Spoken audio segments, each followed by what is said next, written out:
loading up the hearse, throw it in reverse. I come from the church of the Marvel Universe. Bodies getting stuffed in the bag. Well, hi again. Hello there. Welcome to the Cryptcast. I'm Mike. And I'm Brian. And we're coming to you from inside the Comic Crypt in Eatontown, New Jersey. And we've got a book review for you this week. We've got Reborn by Mark Millar and Greg Capullo. Issues 1 through 6, originally published in 2016 through Image. Good stuff. You liked it? Did you?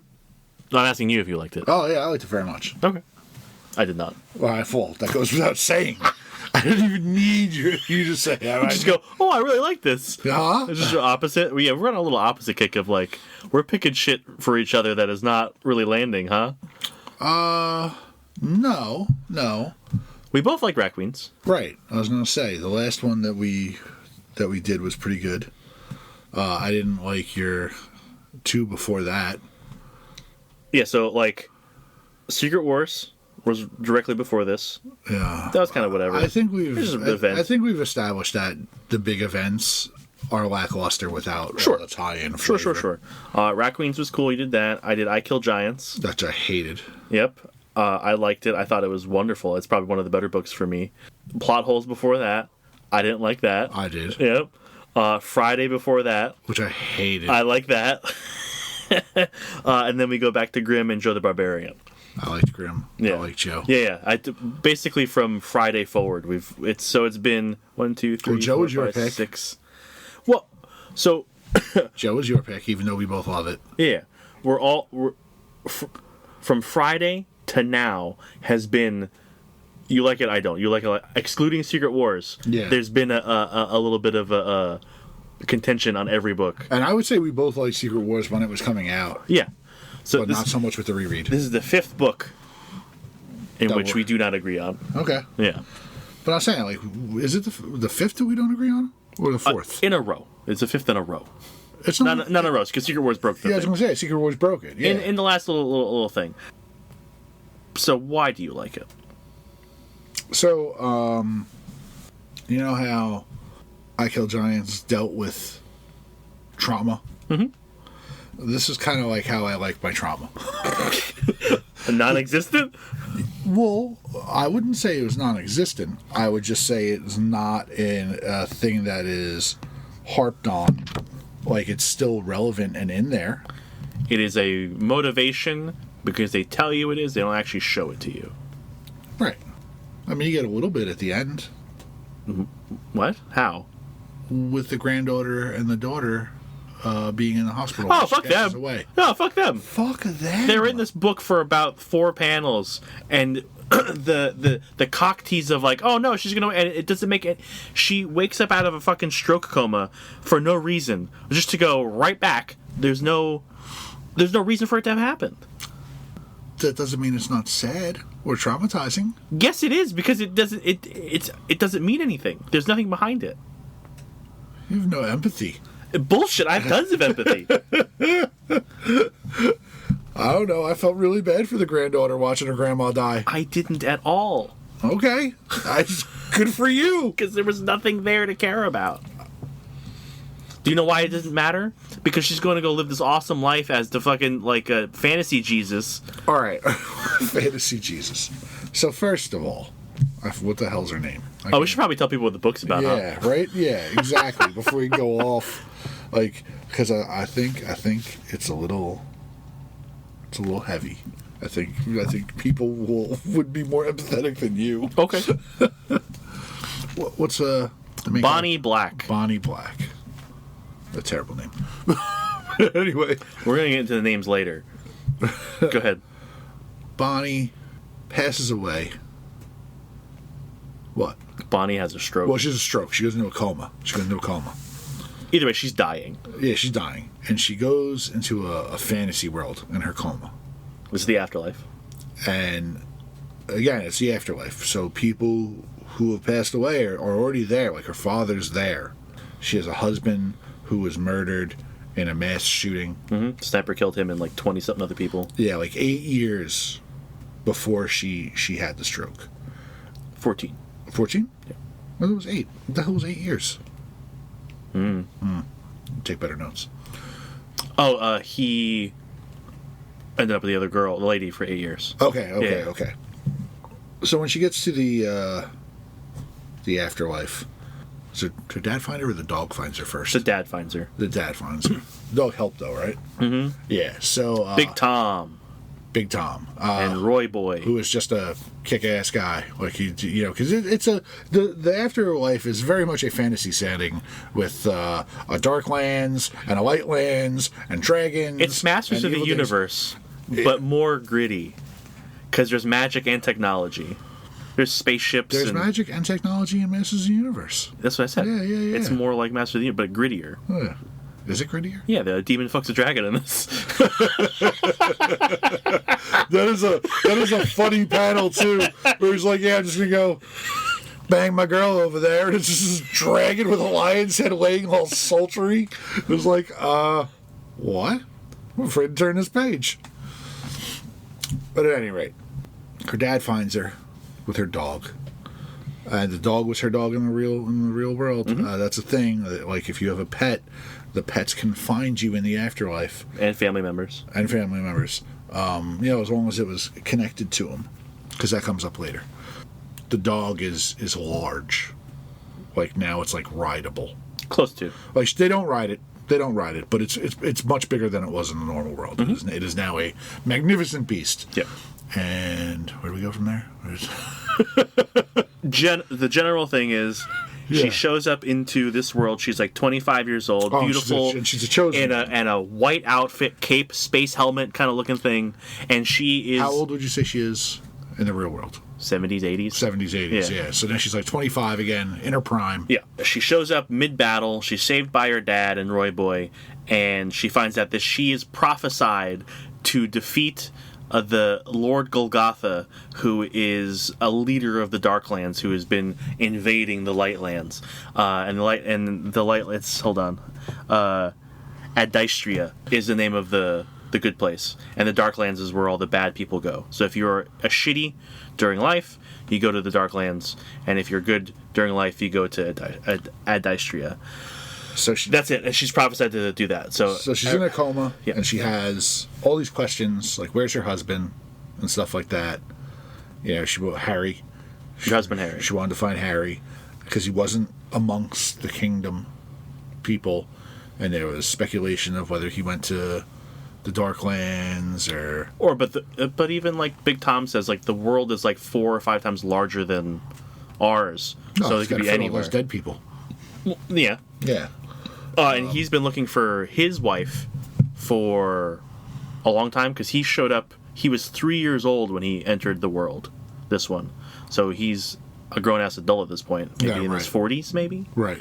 And he's been looking for his wife the whole time, and he hasn't found her. Yeah.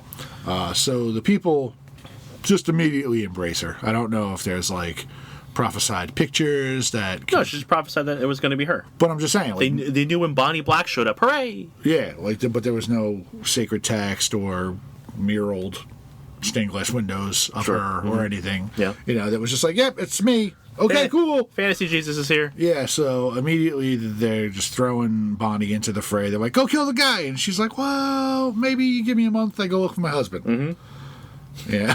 Everyone's like, okay, I guess we're all being murdered by a demon, but you go find your husband. Someone has to be in love, whatever. So she heads off to go do that. And that's the book. That's it. We're done. It's over. It just turns into your general fantasy journey, right? Like, she's got to find her husband, but we don't know how. So she meets people. They go see her best friend in the whole world, Estelle White. Who's the fairy queen now. And she was very religious in life. And when she found out this is the afterworld, she goes, bullshit. Yeah, now I'm a nihilist. Fuck everything. And boy howdy, like an extreme nihilist, because Bonnie shows up to ask for help, and she's just like, no, I don't care about you or your husband. Mm-hmm. Well, she was upset because her husband got there first, and he aged out and died in that world. Right. And she missed him. Right. So they didn't get to connect. It was generic fantasy bullshit, and it didn't do anything for me. Who found out where Harry lived? It wasn't Roy Boy. No, Roy Boy did. Roy Boy did? Yeah, after he got thrown off the cliff and they found him again. Right. Okay. It was just bullshit moment of like, Roy Boy, you're here, and then Big Tom goes, oh, and he found Harry. Yeah. It was just like afterthought throw in. Which is funny too because Bonnie also had a cat. Mm-hmm. Frosty. And the cat found Harry first. Yep, knows where he is. Because the cat liked Harry and didn't like Bonnie. Because Bonnie stole his reproductive organs from him, and he was in pain for 3 months. And he held and harbored this hate into the afterlife. So Roy Boy is a dog. Yes. Just a large one.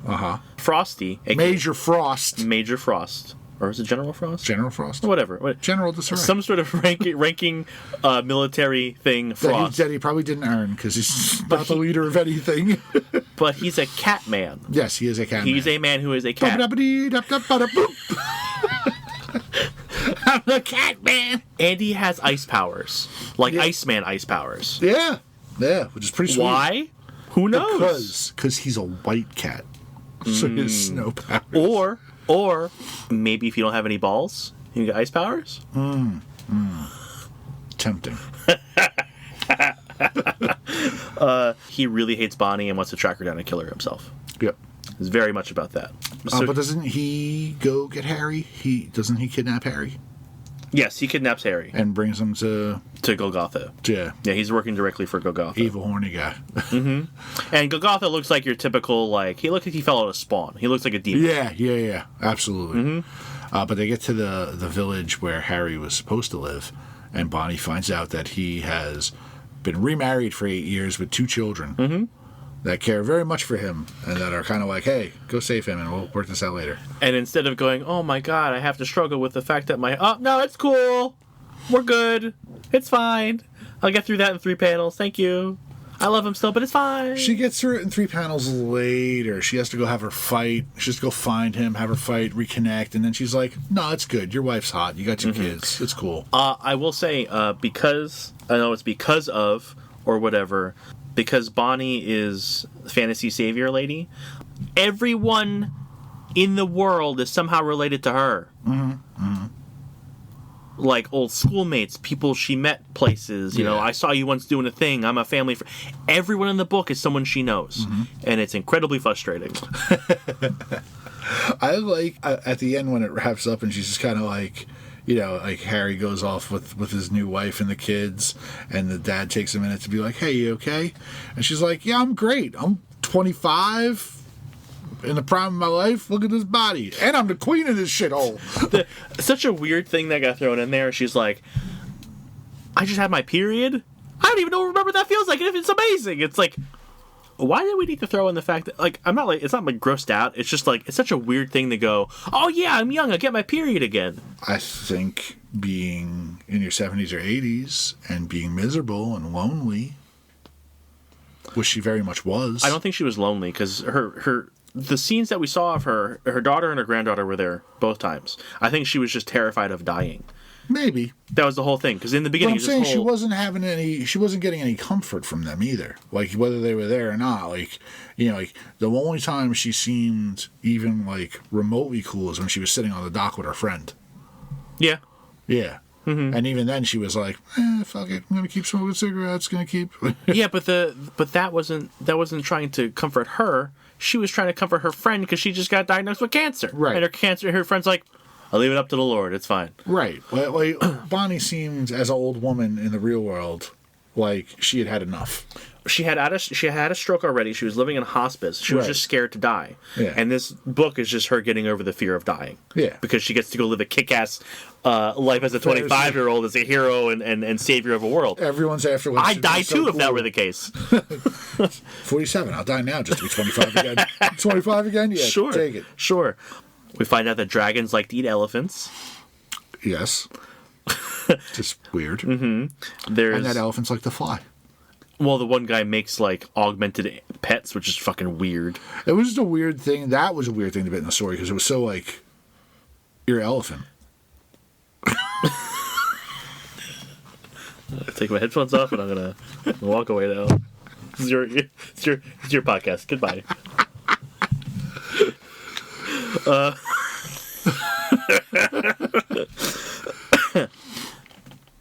It's like a cow's opinion. It's a moot point. My problem with the book is it was just generic slop. They didn't do anything for me. Slop. Haphazard, just throwing in at points. Like I said, Roy Boy gets thrown off of a cliff during a fight, and they're like, well, he's probably dead. Let's go. What do you want him to do?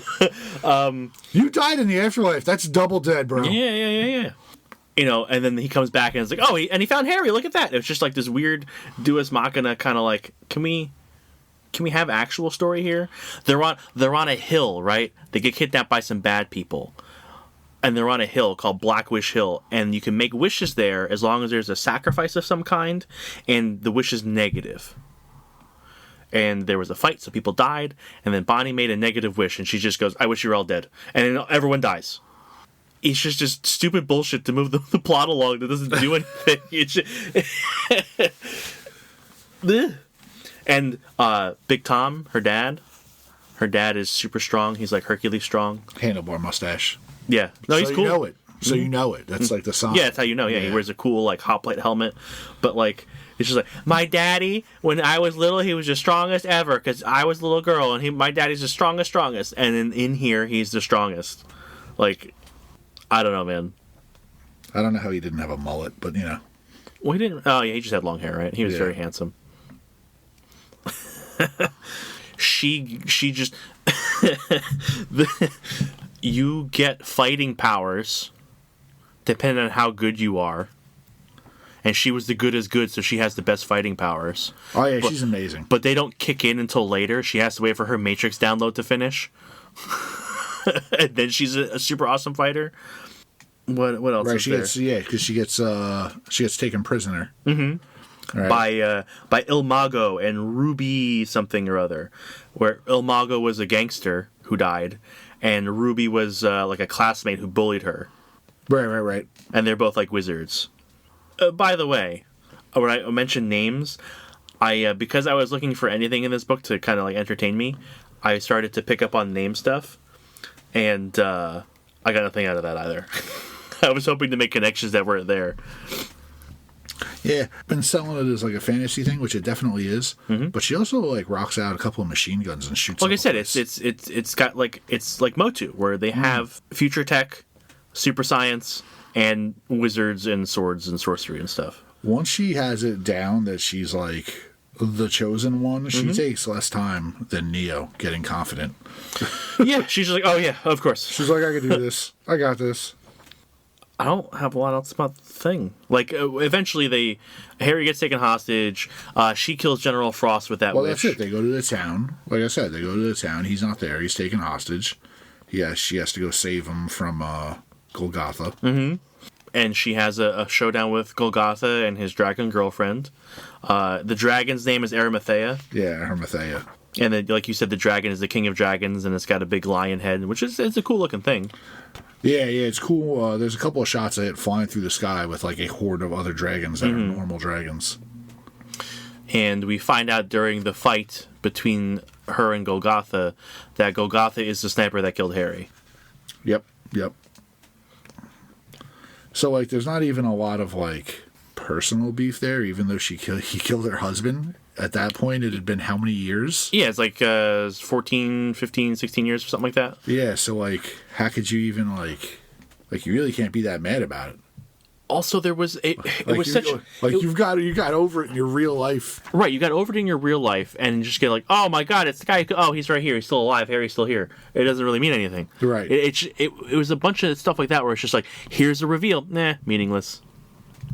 You know, any kind of like thing that gets thrown in front of her gets taken care of very quickly. It just didn't feel good. I mean, eventually Estelle comes. It was very fast pace. Like, which is kind of why I liked it, because like everything was on its face. Mercifully, it was a quick read. Yeah, I mean, I don't like feel like I mean, mercifully, yeah, but I think like everything mercifully should be a quick read. The Queen of the Fairies, Estelle, decides that she still loves her friend, and she comes to help fight Golgotha. Yeah, and she ends up dying in the process. Yeah, because there's a big showdown going on. She's outside fighting hordes. She's giant size, though. She's just like the size of she's the huge. castle. Yeah. The Fairy Queen can do what she wants. But she shows up with fairies and a whole contingency of reinforcements. And Bonnie whoops the shit out of... Yeah, she has like a magic sword that's given to her in the beginning that she loses and she gets back. And she slices him up pretty good. He like cuts him in half, right? Or like through the shoulder down into the torso kind of thing. The Fairy Queen grows so big, she takes the dragon with the lion's head and like picks it up like a mouse. Yeah. You know? Yep. And he was like twice the size of like normal dragons. Mm-hmm. Yeah. But the book ends with Bonnie being crowned as queen. Yeah, right. She had to kill him with a magic sword too, right? There was a sword they gave her when she first got there. Yeah. And she got some extra oomph out of it, right? Something happened. Yeah. What was the? How did she do that? Because like, he had her and Big Tom on the ropes. What was the oomph that got thrown onto the sword to let her cut him? It's later because she cuts him in half. Oh, was it fairy magic?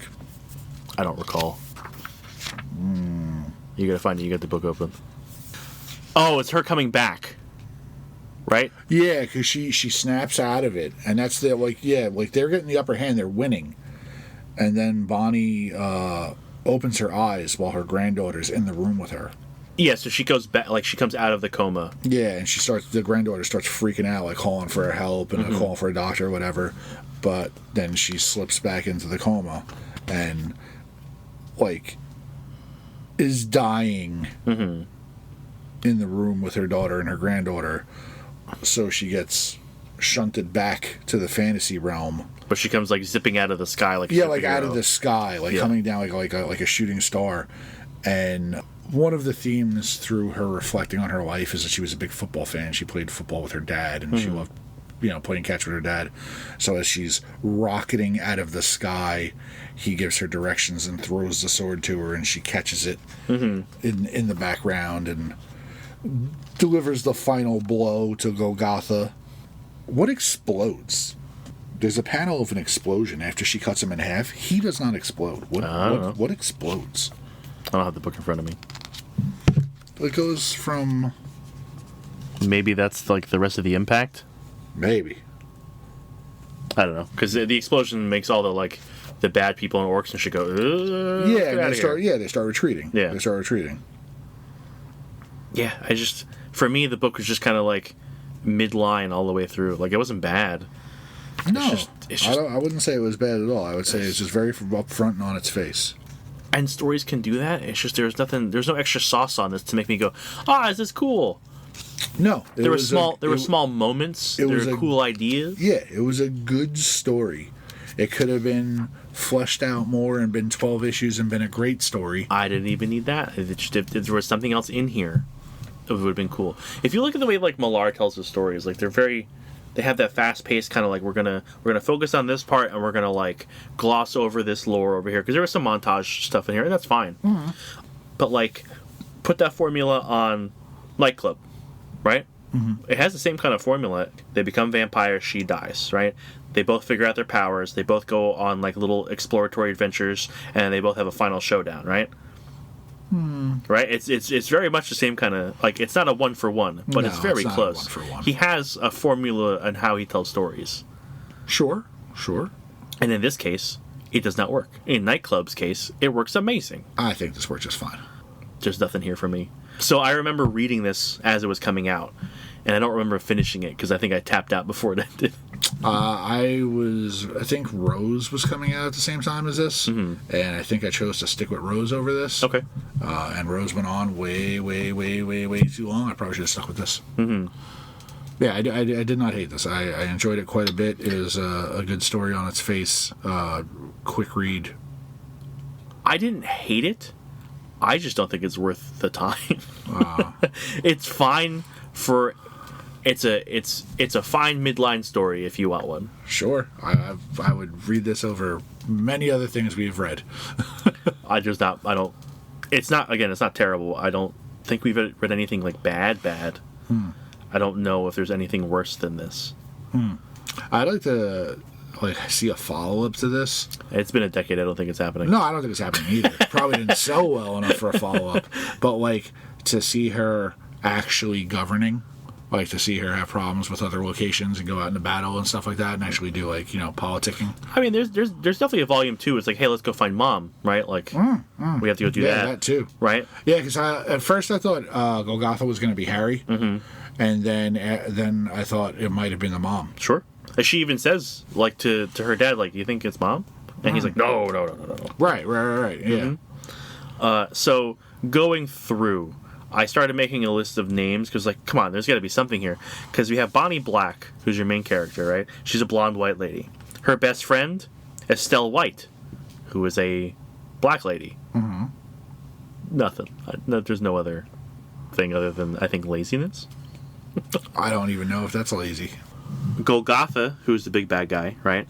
Is a play, and I initially started playing this game when I saw Golgotha and Arimathea, because those are both biblical things. Yeah, those are names from other stuff. Yeah. Right, so Golgotha is also known as Cavalry, known as Place of the Skull, and it's the site of the crucifixion, right?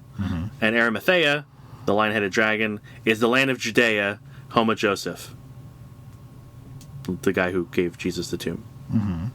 And I couldn't make any more connections. The name of the world, the light play, is Adistria, or Adistria, however you want to pronounce it. I did some searching around, and I found out it's an alternate spelling, or at least like a phonetic, or like a homonym to Adistrea. It's very close. There's a few different spellings. And that's a Greek goddess of fate and retribution. And then she represents the inescapable nature of fate, doom, or justice. Yeah, so you just pick some shit. Yeah, but like, gah! Not everything has to mean something. No, but I was trying to entertain myself by finding something. There's some code that you had to crack. It doesn't necessarily, even if it's just like, oh, look, this is what he was doing. He pulled inspiration from this thing or whatever. I couldn't even find that. Yeah. So, yeah, I just lower end for me. Generic fantasy Mark Millar with guns. Mark Millar, Greg Capullo, top names in the industry. Little tier for you. Not about top. No. Not top. No. Millar has a lot of good work. And Capullo, I'm not necessarily a fan of. Regardless of whether you're a fan of them, Yeah. Capullo has a legendary run on both Batman and Spawn, and you cannot discredit his career. I'm not discrediting his career. I'm just saying, whether it resonates for you or not. Lots of people like him. Yes. Yes, top name, sure. Yes. Fine. I rescind my... People lining up for hours and hours to see him at Comic-Con. I will pull back my comment about no, not top names. I apologize. I was merely saying opinion. As far as measurable out in the world, yes, top creators. It's not for me. In this book. It doesn't have to be. So, yeah, another one we don't vibe on. Well, we don't line up on. Shocking. Which is it is shocking because other than the more recent run, we've been pretty close on most of the things we've read. We haven't been far apart on much. Well, I think when things are so like unquestionably good, it's just like, wow, that was amazing. How could it not? Like, there's certain things that stand out where it's just like, okay, I can't say nothing bad about it. There's nothing to criticize there. But, I think most of the stuff that, like, we're kind of, like, wowed about and impressed about, like, come from other recommendations. Like, Black Sad was a real big winner for us. What else do we both really like? I didn't really like it, but Art Brute was enough, like there was a lot of good shit to say about it because it was so different and outside the box or whatever. Like, your last two picks were about teen girls, and that shit ain't gonna fucking resonate with me. I ain't a teen girl. I don't really need coming of age shit. I'm an old motherfucker. I like coming of age stories. I don't. Yeah. It's not my thing. I like coming of age stories. I like people dealing with emotional stuff. I like those kind of vibes. I like people dealing with emotional stuff sometimes. I don't need it to be too dark. I don't want to be too dark. Keep it lighthearted. I don't read my comics for fucking real shit. I read my comics for fucking fun entertainment. I read my comics for everything. Sure. I mean, that's cool, but I don't really need it to be that dark. I don't want to fucking read a book that fucking depresses me and then like, oh god, look. I don't think I've ever been depressed by a book. All right. Thanks for listening. If you would like to give us some books to read in the future, something that we might be divided on, something that we both might rave about. That's the challenge. Find something we both like. You can send those to thecomiccryptcast@gmail.com, and you can follow the store on Instagram and Facebook.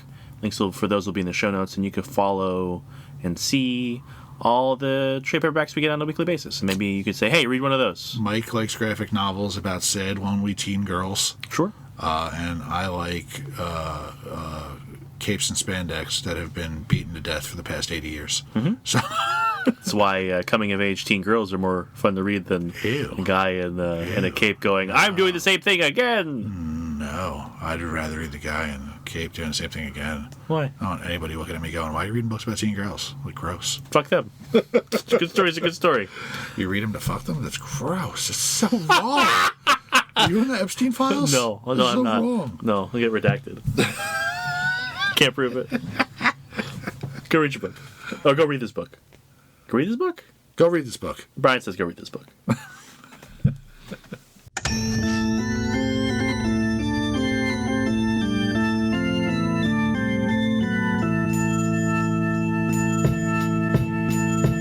We loading up the hearse, throw it in reverse. I come from the church of the Marvel Universe. Bodies getting stuffed in the bags like comics. The hardcore get it while the soft bitches vomit. I came to this earth on a radiated comet. Now the planet is in perilous danger because I'm on it. Fly super villain with the superpowers in me. Got the red issues and all my shit is minty. Body like Ben Grimm, suckers I be beating down. Look around and we be found chilling out in Eatontown. I be at the comic crypt stacking up the kryptonite. Doomsday and Superman every time I grip the mic. Dark Phoenix overloading, supernova sunspot exploding. I'm the Punisher reloading Bobby Drake when he's frozen. Storm forming ominous clouds over the ocean. Working with Professor X to master my emotion. Have you posing in the box whether you know it or not. I'll easily bag your bitch like Logan did to Scott. Mr. Sinister plots when I administer shots to clone Gene from a jeans. Then this shit'll get hot like Inferno. Burn slow, humans are ash. God loves man kills in the days of future past. Now I'm working on a science lesson. Me and Brian Stratton, a rat in a cage who can't stop buying X-Men. Like a flower that blooms in the spring.